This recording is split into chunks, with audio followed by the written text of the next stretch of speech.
नमस्कार, एक बार फिर से आप सभी का स्वागत है आपके अपने इस YouTube चैनल पर, जहां पर हम मैथमेटिक्स के अलग अलग सवालों को हल कर रहे हैं और अलग अलग कोर्सेज को पढ़ रहे हैं।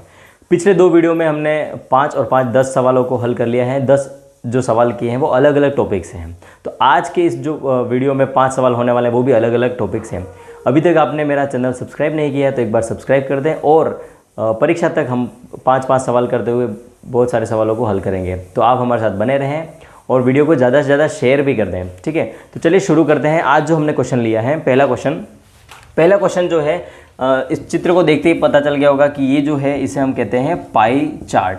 तो पाई चार्ट पर आधारित कुछ क्वेश्चन होते हैं। तो पाई चार्ट जब भी आता है तो इस पर आधारित 2 से 3 क्वेश्चन बने हुए होते हैं उसके अंदर, ठीक है। उसमें भी 2 क्वेश्चन दे रखे हैं। देखें क्या है इसमें।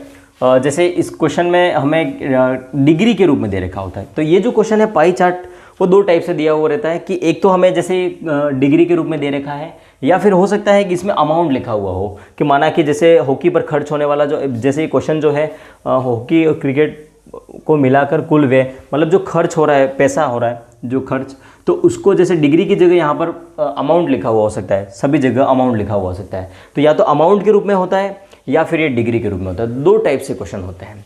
तो जब भी डिग्री की बात हो रही है तो अपॉन में हम क्या करेंगे, 360 को लिख देंगे, ठीक है। और यदि अमाउंट की बात हो रही है तो जो कुल अमाउंट है जो भी होगा उसको हम नीचे लिख के इसको हल करेंगे। तो देखें इसको कैसे सोल्व करते हैं। फर्स्ट क्वेश्चन, यदि क्रिकेट व हॉकी को मिलाकर कुल व्यय 80,000 रुपये है तो खेलों पर किया गया कुल व्यय क्या है। तो 80,000 रुपये 2 खेल पर खर्च हो रहा है, क्रिकेट और हॉकी पर। तो कुल व्यय कितना है, सभी खेलों का मिलाकर कुल व्यय कितना है। तो देखें फर्स्ट क्वेश्चन को सोल्व कर रहे हैं हम। तो क्रिकेट का हम देख रहे हैं, क्रिकेट कितने डिग्री का है। क्रिकेट को 81 डिग्री दे रखा है, और हॉकी को दे रखा है 63 डिग्री, ठीक है। तो दोनों को मिलाकर, मतलब इन दोनों को हम ऐड कर देते हैं, 81 + 63 को करते हैं तो 144 डिग्री हो जाता है। तो 144 डिग्री इस पर खर्च किया जा रहा है अभी। मतलब 144 डिग्री का जो अमाउंट है वो कितना दे रखा है अपने को, 80,000 रुपये।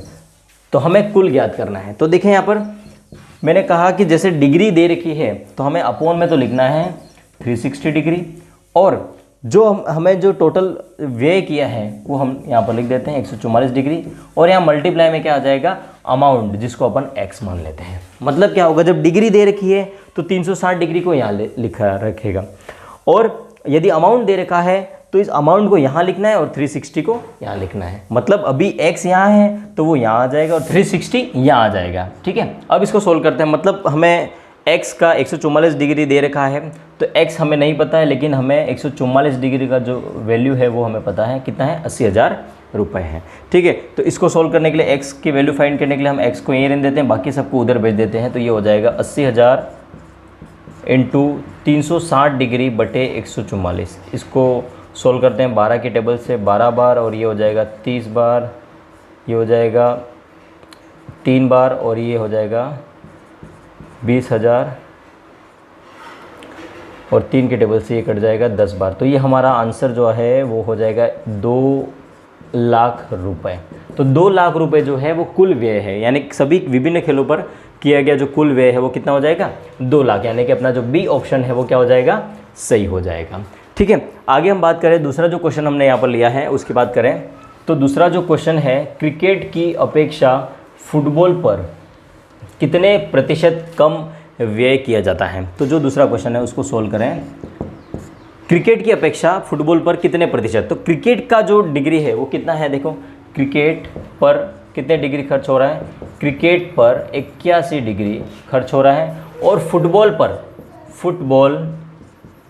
पर कितना खर्च हो रहा है, 54 डिग्री खर्च हो रहा है, ठीक है। इनके फुटबॉल पर कितने प्रतिशत कम व्यय किया जाता है। मतलब क्या करना है, हमें इन दोनों का अंतर निकालना है, डिफरेंस निकालना है। तो 81 में से हम क्या करें, 54 को घटा देते हैं। तो 81 में से जब 54 को घटाएंगे तो ये हमारा कितना आ जाएगा, 27 डिग्री।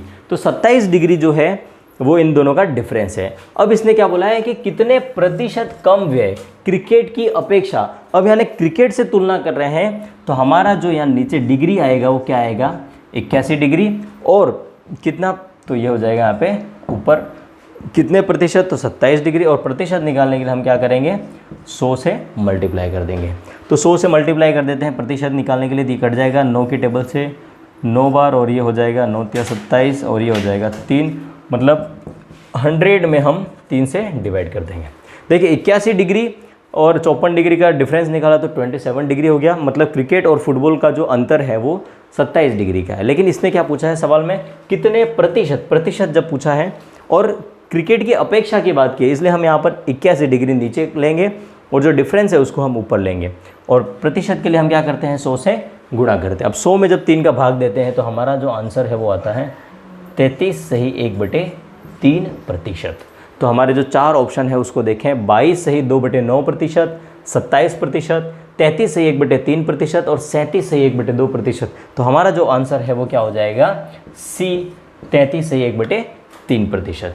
ठीक है, तो इस तरह से पाई चार्ट के ये क्वेश्चन हैं, इसमें अलग अलग तरह के बहुत सारे क्वेश्चन बन सकते हैं। तो अगला क्वेश्चन हमने लिया है ज्यामिति से। तो ज्यामिति से कुछ क्वेश्चन बनाए, ऐसे कमेंट आए थे, तो अब हम बात कर रहे हैं ज्यामिति की। तो कुछ क्वेश्चन ज्यामिति से रिलेटेड बना रहे हैं। तो निम्न आकृति में x का मान हमें ज्ञात करना है और इस आकृति में हमें z का मान ज्ञात करना है। ठीक है, तो यहाँ पर जो पहली आकृति दिख रही है, तो हमें यहाँ पर इसको ध्यान से देखने पर क्या दिख रहा है, एक चक्रीय चतुर्भुज दिख रहा है। ठीक है, तो चक्रीय चतुर्भुज हमें दिख रहा है। तो इस चक्रीय चतुर्भुज के लिए एक नियम है कि चक्रीय चतुर्भुज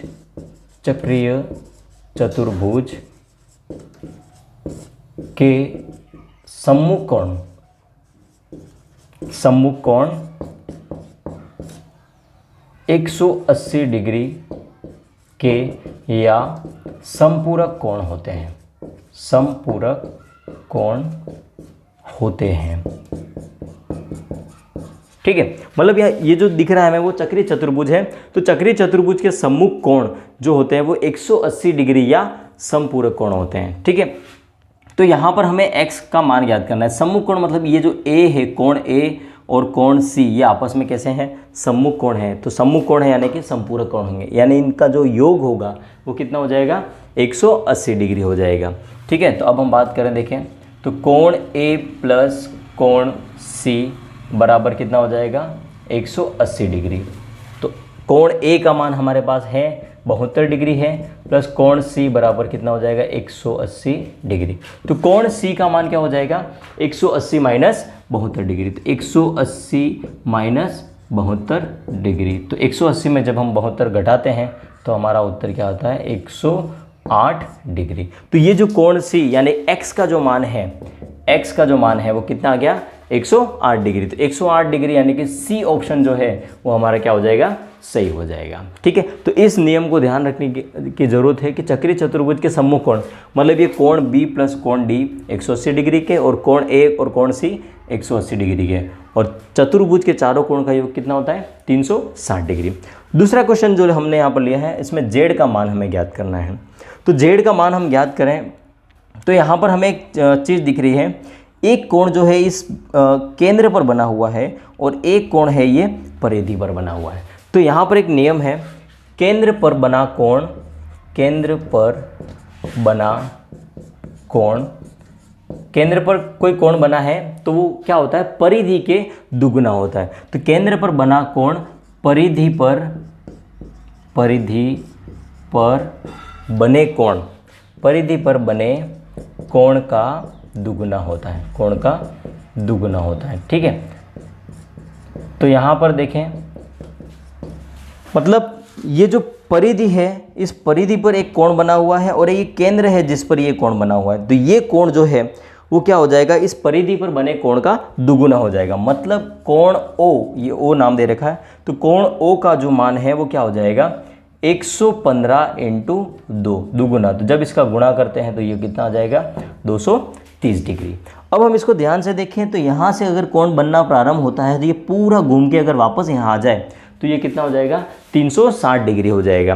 तो कोण x का मान हमें ज्ञात करना है, तो ये क्या हो जाएगा, कोण x बराबर क्या हो जाएगा, देखो ये पूरा घूम के आ जाएगा तो वो कितना हो जाएगा, 360 डिग्री हो जाएगा, जिसमें से कोण O का जो मान है वो कितना है, 230 है। तो 360 में से हम 230 को घटाएं तो कोण x का मान आ जाएगा 130 डिग्री। ठीक है। तो इस तरह से हमने कोण x का मान ज्ञात किया है, लेकिन हमें ज्ञात क्या करना है इस सवाल में, हमें z का मान ज्ञात करना है। तो z का मान ज्ञात करें, देखो इसका मान हमारे पास आ गया 130 डिग्री है, ये 48 डिग्री हमारे पास है, ये 115 डिग्री है, ये एक चतुर्भुज दिख रहा है। तो चतुर्भुज जब दिख रहा है तो चतुर्भुज के चारों कोणों का योग कितना होता है, 360 डिग्री। तो चतुर्भुज के चारों कोणों का योग 360 डिग्री होता है। तो हम क्या करें, कोण z plus 48 degree plus 130 degree plus 115 degree, इन सभी को आपस में जोड़ देते हैं। तो कितना आ जाएगा, 360 डिग्री बराबर 293 डिग्री प्लस कोण z। तो कोण z का मान अब क्या हो जाएगा, 360 डिग्री माइनस 293 डिग्री।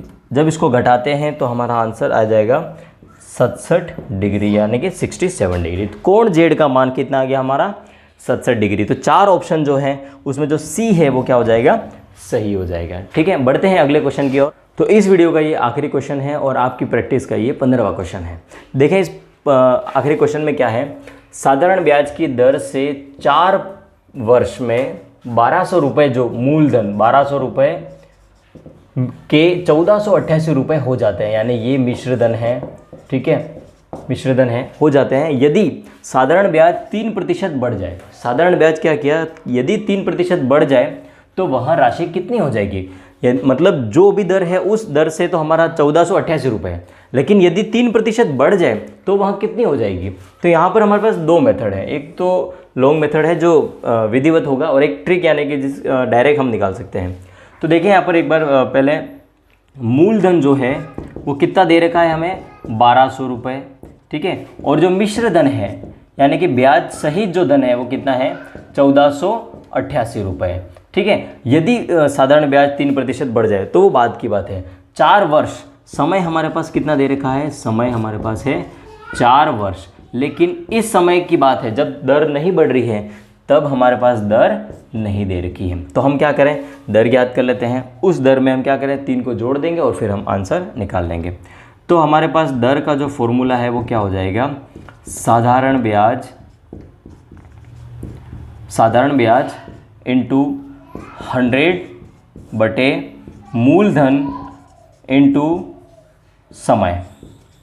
ठीक है, तो साधारण ब्याज हमारे पास कितना दे रखा है, तो साधारण ब्याज हमें ज्ञात करने के लिए हम क्या करेंगे, देखो सिंपल इंटरेस्ट जो ज्ञात करना है तो मिश्र धन और मूलधन दे रखा है, तो मिश्र धन में से मूलधन को हम क्या करें, घटा देते हैं, यानी कि 1488 में से 1200 को घटा देते हैं।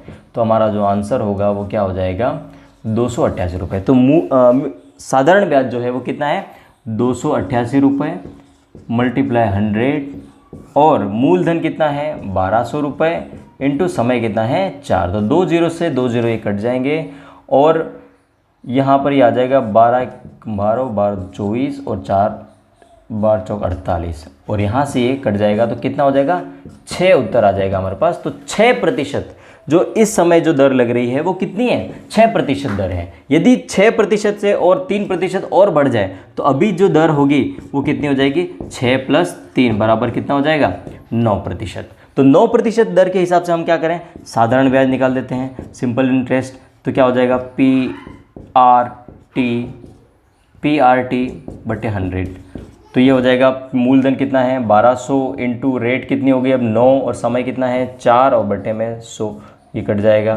तो 12 इंटू 36 का जब हम गुणा करेंगे तो ये हो जाएगा 12 छंग 72 का 2 हासिल 25 7 12 36 और 7 43 432 रुपये। अब 9% यानी 3% बढ़ जाने के बाद जो साधारण ब्याज है वो कितना हो जाएगा, 432 रुपये। तो मिश्रधन अब 3% बढ़ने के बाद जो मिश्रधन होगा वो क्या हो जाएगा, 1200 + 432 रुपये। तो हमारा जो आंसर होगा वो कितना हो जाएगा, 1632 रुपये। तो 1632 रुपये, यदि 3% दर बढ़ जाती है तो हमारा जो मिश्रधन होगा वो कितना हो जाएगा, 1632 रुपये। लेकिन अगर ऐसा नहीं करें तो हम यहाँ पर क्या कर सकते हैं, तो हमें 6% के, ये तो पता चल गया है कि हम जब इसको सोल्व कर रहे हैं या इसको सोल्व नहीं भी करें तो हमें ये पता चल गया कि जो पहले की दर है उसके अनुसार जो मिश्रधन है वो तो कितना है, 1488 रुपये है।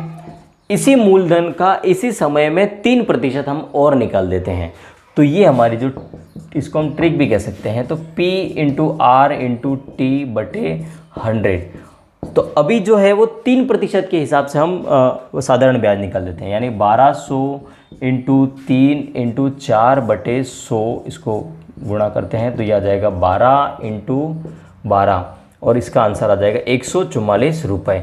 मतलब जो भी दर है उस दर के हिसाब से तो मिश्र दर हमारे पास है 1488 रुपये, और जो 3% यदि बढ़ जाएगा तो उस पर जो ब्याज मिलने वाला है वो कितना मिलेगा, 144 रुपये। तो अब जो है मिश्र धन, तो मिश्र धन कितना हो जाएगा, कुल मिश्र धन 1488 रुपये में हम क्या करें 144 को जोड़ देते हैं, तो ये हो जाएगा 8 4 12, हासिल बच्ची 1 13, हासिल बच्ची 1, और ये हो जाएगा 1632 रुपये। ठीक है, तो इस तरह से भी हम इसको ज्ञात कर सकते हैं। तो ये हमारे पास दो मेथड थे, इससे हमने इसको सोल्व कर दिया है।